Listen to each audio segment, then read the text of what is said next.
custom paint job on a car. You know how when you're like 16, 17 years old, you're like, dude, I want to put flames on my car, man. Like, that's what that reminds me of. And I'm just like, ugh. You know? And every time anybody ever tries to draw flames for like the first time, it's always the really bad ones that look horrible. But in your mind, you're just thinking, oh my God, this looks so cool. And then years later, you kind of look back and going, dear God, this was a terrible decision. I think that's kind of what those flames feel like to me. It's the, they could have been better. They should have been better. They shouldn't have been drawn the way they were. But yeah, you are absolutely right. Every deck has its own gimmick and has its own kind of quirky nature. Some are a lot more toxic than others. I don't even think so here's the thing. I think a toxicity, to an extent, comes down to power scaling on the cards, right? You can be more toxic if you are a weaker set of cards. Like Ojamas, for instance. Extremely toxic in the way they like to operate. But they're stupidly weak, so it's not a big deal, right? Versus something with Kashtiras that are extremely toxic and decently strong. To the point they've become a tier 0 deck. So that toxicity, so not fucking okay. I think that's kind of like the deciding factor.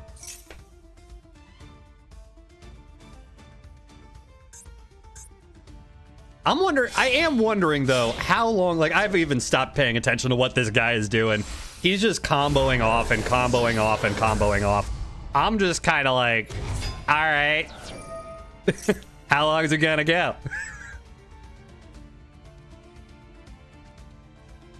Yeah, and you're probably right. Most of them probably do. Right, one snake eye combo later. Just, ugh. Honestly, I really want to top deck Zombie World. If I can top deck Zombie World, I think this is going to make them kind of lose their shit. Because they're running Fiend, Spellcaster, Illusion, Dragon. I mean, Spell, technically. Spell, technically. Another Illusion. Oh no, you sent a card in my hand to the graveyard like a dickwad. Okay, well.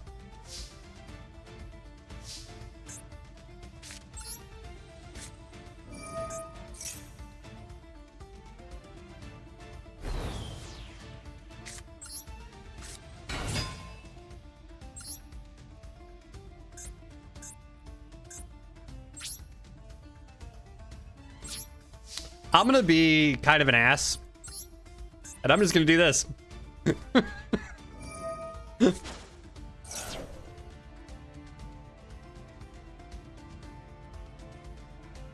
Why am I doing this? I have no idea. I'm like, screw it. I don't care. That's fine.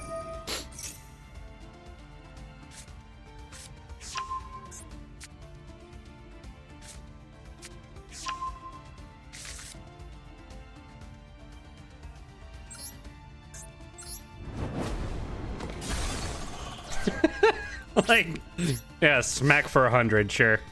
If I lose this, I lose this. I'm really not all too concerned by it. He's probably going like, is that all you're doing?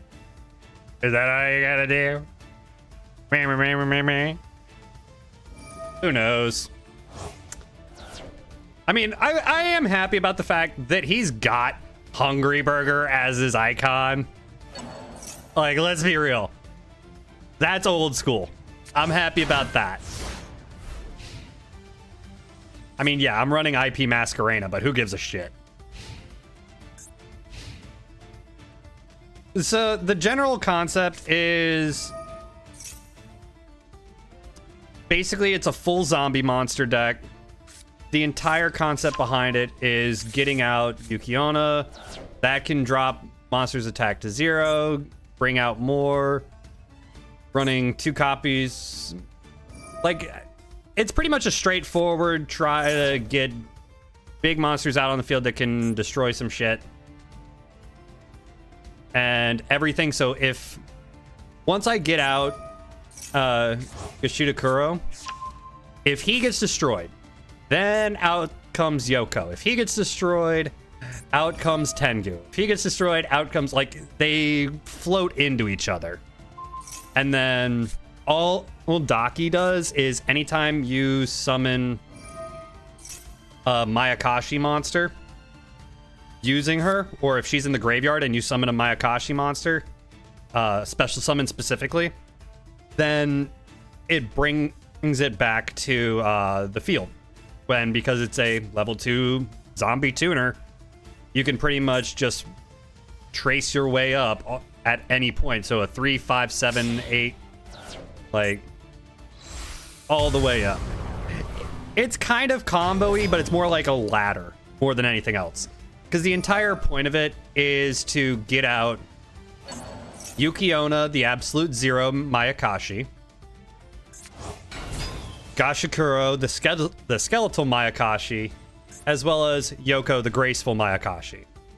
So once, like, getting all 3 of those out, because if you combo up to Gashadokuro, you then combo up through the link, and you link climb through Yukiona, and once you get up to here, the effect of Yukiona, the Icicle Mayakashi, floats into bringing back another monster that is in your graveyard or banished. So so you'll end up having 2 monsters with 2,900 attack and 1 with 3,300.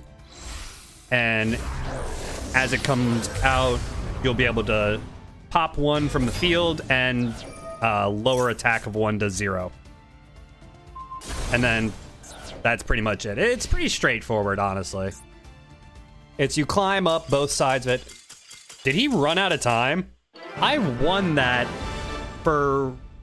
Yep, he ran out of time. Yes. Oh, that's great. I'm clipping that. That is fantastic. Oh my god, that's phenomenal. Yeah, it's pretty... He comboed into his own death. I think he figured if he could combo enough that I would just give up. But I mean, I'm having a great conversation, so I was just letting him go. It's perfectly fine, in my opinion.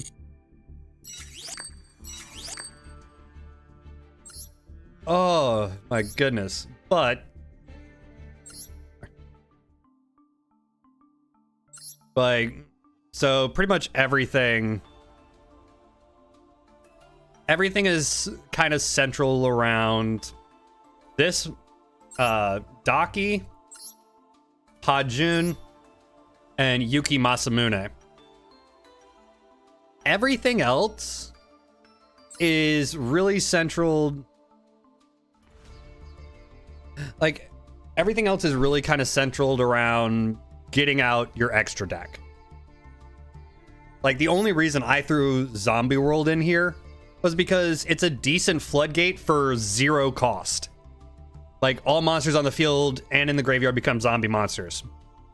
That's the only part I use it for. And it's because most people, if they're not expecting it or not expecting to have to get rid of a field spell card, if all of their monsters get changed to a different attribute or get changed to a zombie attribute, they don't know what to do. So it's kind of like, okay, I can live with that. And then, like, big example, Nine-Tailed Fox plays Cyber Dragons and Clockwork Knight. It just... Exactly. And it's the same concept, just the machine version of it. Like, that's really all it takes. Is you throw somebody off, especially nowadays with everything being really, really combo heavy. You know, it's kind of one of those weird things. Like, I've built a bunch of weird decks. Some of them, I've just been like, all right, let's build it, and then I'll never use it. Like, big example, Witchcrafter. I don't know what I want to do with this one yet.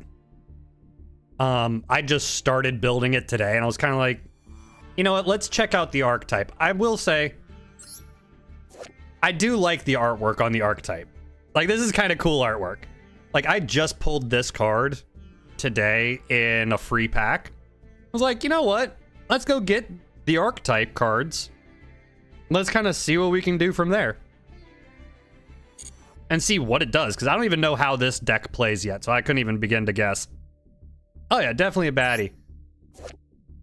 And then you got Witchcrafter Vice Madame, and that's actually kind of a cool one. Like, that's really... that one's really legit. Exactly, and kind of like how... You remember how Eldritch used to be, where it used to be extremely toxic? Like, in most of my decks, I only run stuff like Infinite Impermanence and Ash Blossom, as well as Max C, just because half the time you have to run shit like that just to deal with people, you know? Which sucks, I'm not gonna lie, but my entire Evil Sprite deck is just live twins mixed with sprites. That's it. It's all just outside of the Ash Blossoms, a Chaos Hunter that I'm only running one of, and the Evil Twins Kisakil and Leela. Outside of that, everything else, realistically, are just level 2s. Which honestly works really well whenever you want to run a Sprite deck and Sprite Gamma. You know? It's a weird deck that I was like, fuck it. I actually climbed pretty high with this one a couple months ago. I ended up climbing, because I don't play ranked super much, I ended up getting into platinum with this, and like, I put in the Storming Mirror Force and the Quaking Mirror Force. Why? Why, you ask? Well, I'm glad you asked. Because nobody expects stupid cards like this. I'll be honest. One of my friends, and because we've played in person for years. He hates playing against me IRL because all of my decks, which... Ugh. Yep, here we are. Like, all of my decks, and given I do not have sleeves on any of mine, but here, let me go ahead and swap scenes so you can kind of get a better line of sight. But I mean, I'm using shit like Time Thief Redoer